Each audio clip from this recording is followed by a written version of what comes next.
guys, I'm glad to be here. Today we're going to be talking about the threading of the sewing machine, which is in two parts. The first is the threading of the upper part of the machine, and then the threading of the bobbin.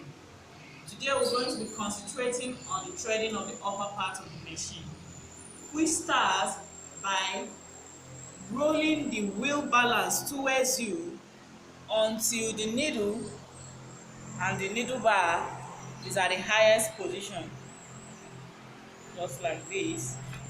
And then you place your spool of thread on the spool pin. You take the edge of the thread, make it run through underneath of the head of the sewing machine.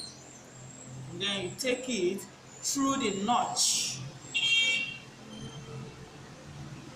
From the notch, it comes down from back to front through the tension disc.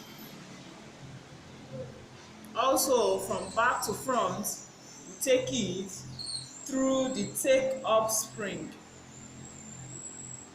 This way. Then it comes down to the faceplate guide. From the faceplate guide, keeps going down to the thread guide.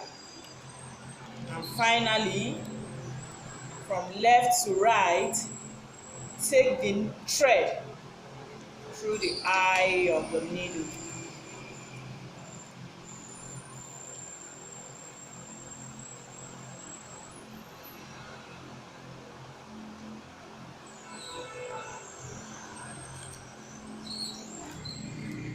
Leave at least 10 to 7 centimeters of thread for catching the bobbin thread.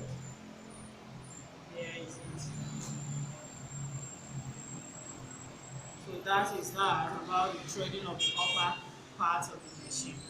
In our next video, we're going to be learning how to thread the bobbin.